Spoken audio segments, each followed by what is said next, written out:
Hi friends, welcome to the Plain Fun RC channel, and I'm your host, Saul. We are going to move on to building the fuselage for the St. Croix models, Burt Rutan RC Long Easy. And let's talk about what we have here. First of all, let's show you where we are in the instructions for just a quick snapshot of that. For those that may not have the instructions, you can see, just hit pause, and of course you can take the time to read them there. Now, very quickly, let me just show you what we've got. So we have all the pieces of the fuselage out. Remember, this is an old die cut, so this is before laser cutting came out. Some of the edges are a little rough, but let's talk about the fuselage sides. So one of the first things you're going to want to do is you're going to want to go ahead and mark off exactly where the formers are going to sit, and of course number the formers. F1 will be sitting up front. You even have a little notch right here that's automatically cut out for the canard itself. After you've gone ahead and drawn the lines for the formers, we're going to be putting in our doublers. And you can see the doublers here. And I wanted to show you, this is a 1/16 inch plywood doubler, as you'll see here. And I'm going to show you where they sit. Now we're looking at the left inside. This is the right inside. This shaped piece fits up here. It's going to sit flush with F3. And then this piece is going to sit back here. The top edge sits flush with this portion back in here. And let me just move this out of the way a little bit so you can see. It's going to sit flush. That's very important. And it's got to sit flush back here. This notch is for the landing gear block. And these notches here, that notch there, that is for the wing bolt block as well. So we have all our pieces numbered. And we also have the center lines drawn. That's very important to make sure you do that. And one more thing we're going to be doing is before we put in F5, we're going to be drilling the holes for the electric motor, because it's much easier to drill the holes for the electric motor while the former is unattached. I mean, before the former is attached to the fuselage. So make sure you do that. So anyway, more to come. All right, friends, as we continue our update here, I just want to show you we got our fuselage doublers in place. You can see how they are supposed to be on the sides of the fuselage. Make sure to make a right and a left. One very important thing I want to make you aware of, if you look carefully at the plans, this is the fuselage doubler. This dotted line represents the fuselage doubler extending over the edge of the balsa. So let me show you what I'm talking about here. And that's very important because it has to do with how the wing is going to sit properly. Notice that little bit of a lip extending over. That's how it's supposed to be. So just keep that in mind. When you do put in the fuselage doubler, that you're going to have it extend over just a little bit, okay? So anyway, all right, more to come. All right, friends, as we continue our update here, we are looking at the fuselage sides. The front is here on this side here, and the front is here on this side. Now, I wanted to take a quick video just to show you where all of the triangular stock goes. You'll notice there's a lot of cuts in the triangular stock. That is so that way when you get to a curved part of the fuselage, it's able to bend without breaking, although we have a little piece that broke right here. But also when you go to bring the halves together after putting in the formers, you need to have it so where the triangular stock is flexible so you get the proper curve in the fuselage.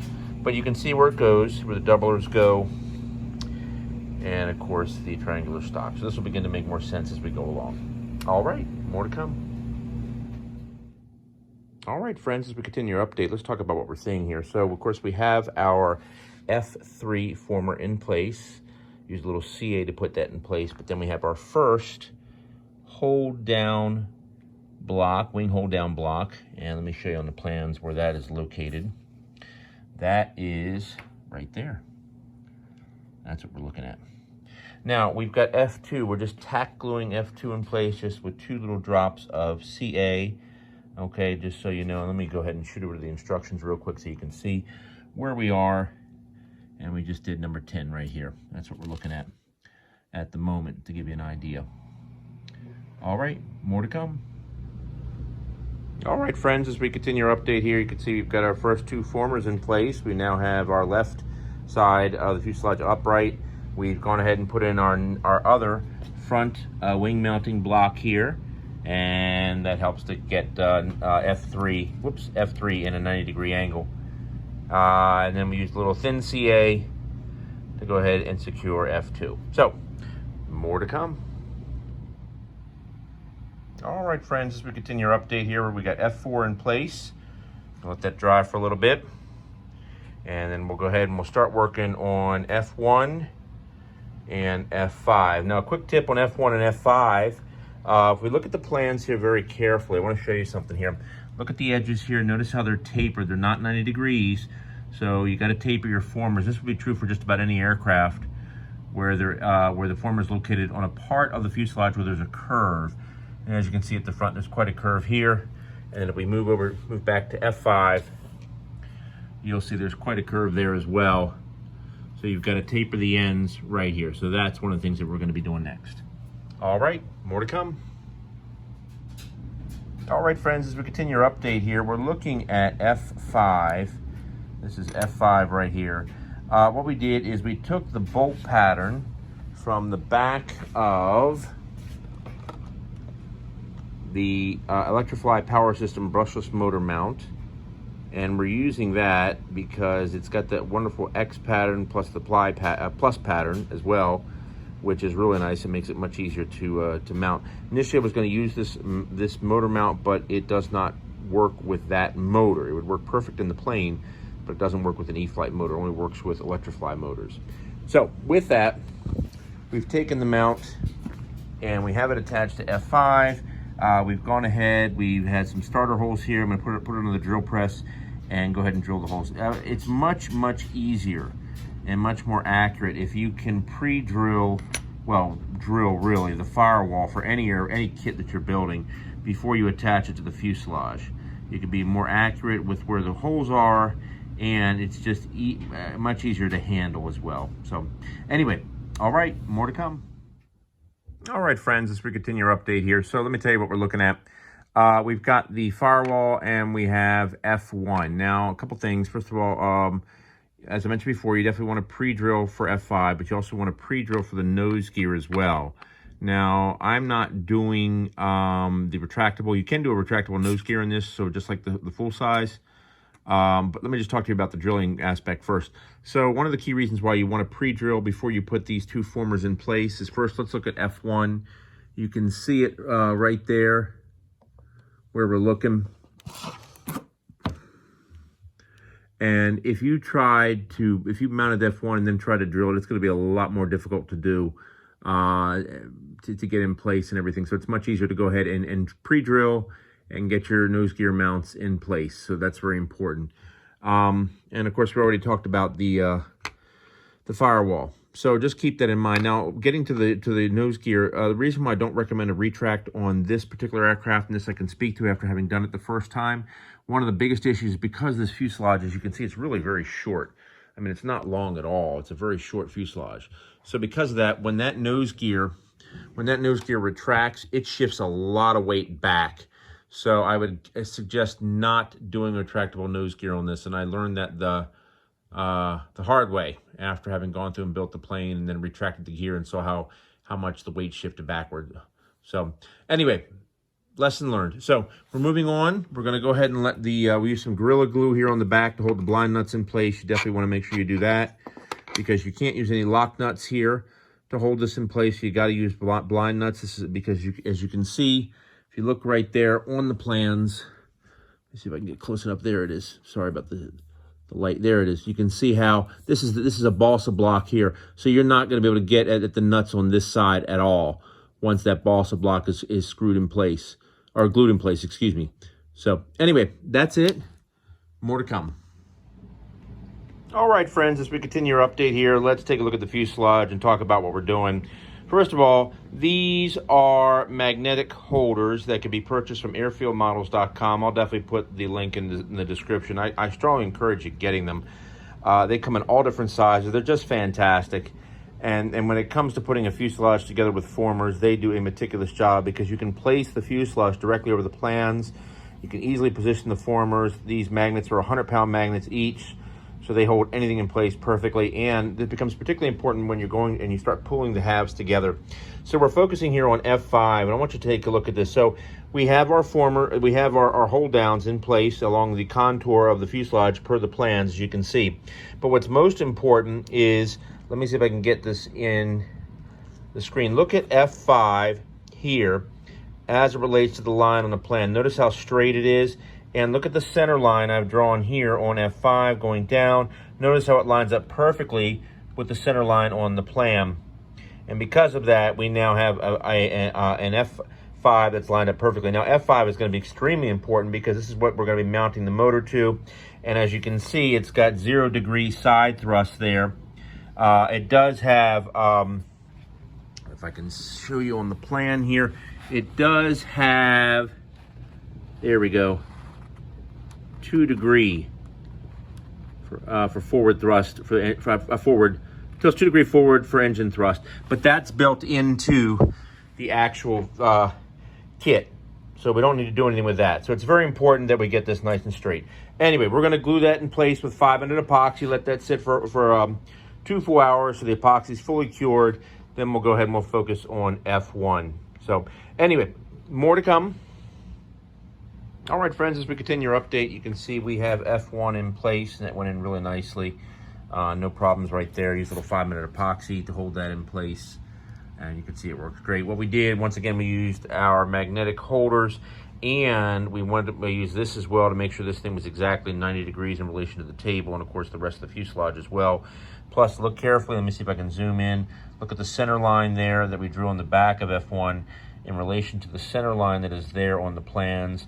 You notice it is almost completely, well, it is pretty much dead on accurate right there when you see it.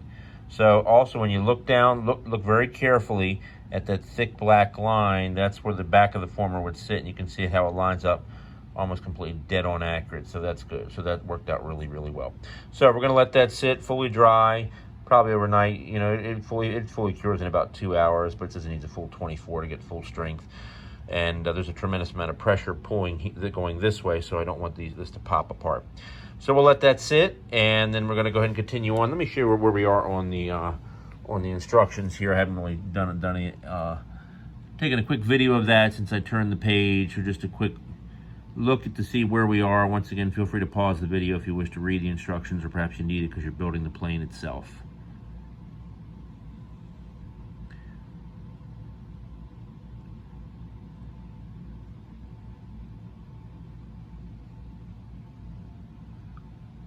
All right, friends, more to come. All right, friends, as we continue our update here on the fuselage, let's talk about what we have going on. So right off the bat, first thing we did is we went ahead and we installed our canard mounting blocks. And these are laminated pieces of ply. Let me see if I can get a shot of it on the plans there. There it is right there. There's your canard, and you can see the mounting blocks right directly beneath it. So that's what we have installed first. The second thing we went through and did is we also installed the main landing gear mounting blocks. You can see them down there. And let me see if I can get a shot of those on the plans. You can see them. Let's see if I can zoom in. The light's a bit reflective here, but let's see if we can. Oop, too close. There we go. Okay, you can see the mounting blocks right there. There we go. Better shot, less reflective. And from the side view, you can also see them right there as well. That's where they are right there, okay? And then finally, we went ahead and we put in the final set of the wing mounting blocks. You can see them right there. They're in place, as you can see. And then on the plans, we can also show you that as well. You can see they're sitting right there along F4. And from a side view, let me see if I can get a shot of it. I don't know if I'm going to be able to because the angle is kind of funky. There it is. Whoop. I got the fuselage in the way. There they are right there, as you can see on the plans. All right, so we're moving on to our next page of instructions. For those that are interested, let me do a quick scan. Once again, go ahead and take the time to hit pause to read them.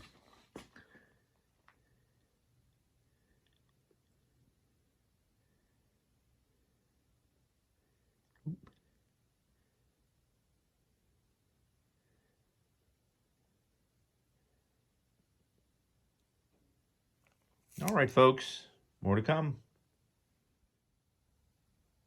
Now, all right, friends, as we continue our update here, we are getting ready to install the main landing gear, and you're going to need to drill out 4 6/32 holes here, and you're going to use the 6/32 socket heads and lock nuts to hold it in place. And you can see here on the side of the plans the layout and what you're using. Whoops, right there. All right, more to come. All right, friends, as we continue our update here, we're looking at step 27 here. That's what we're working on at the moment. So what we did is we took a piece of 1/4 inch thick balsa and we went ahead and cut it so it's the width that runs from the bend to the other bend, okay? And then you're gonna round your corners a little bit, and then we're gonna go ahead and glue it in place. All right, more to come. All right, friends, while our little 1/4 inch thick piece is drying on the bottom of the landing gear, we are working on the cross sheeting. And I've gone ahead and put the first piece on, and you can see it there. Let me flip the fuselage over. Now, you're doing a cross grain because you need it to bend to the curvature of the fuselage. Now, the front's not that isn't that curvy, but it's when you get back here to the rear where it really curves quite a bit.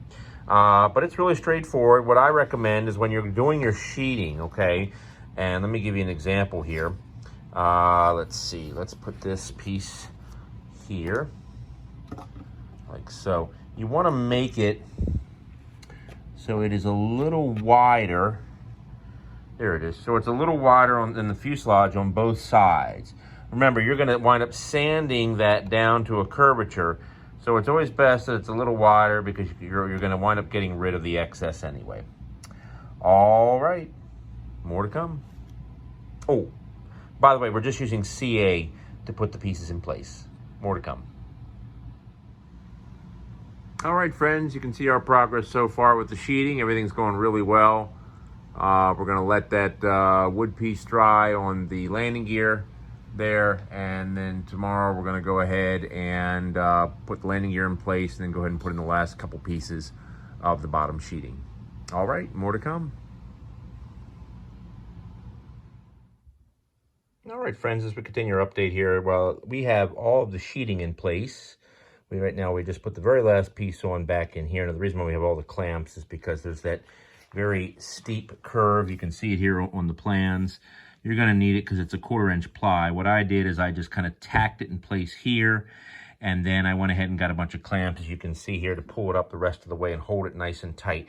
Now, you want to make sure, let me see if I can zoom in here, at the bottom of F5, right down there, you got to make sure that's a very tight, small gap. And the reason for that, let me go back to the plans for 1 second.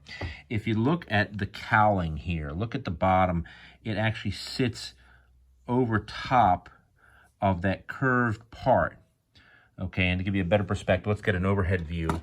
You see here, this is the cowling, the outline, so you can see how far up on the fuselage it actually sits. So that's why it's so important to make sure you get a really tight fit there on the bottom of F5. So we're going to let that dry. We just used some 5-minute epoxy. We tacked it in place, as I mentioned before, up here with some CA, and we're using some 5-minute epoxy to hold it in place so it doesn't pop off. We also took a little bit of the 5-minute epoxy up there at the bottom of F1.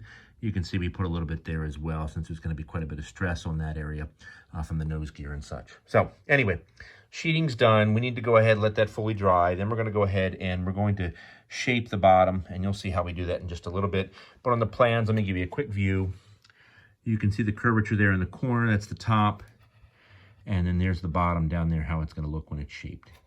Okay, also, let's talk about the landing gear real quick. So the wood piece we put on is dry. What you need to do, though, is you need to take a little Dremel tool and just open up the holes here, so that way the washers that are here on the 6/32 hex screw can sit flush against the aluminum down there. So that's what you want to do, okay? All right, we're going to let this dry, and more to come.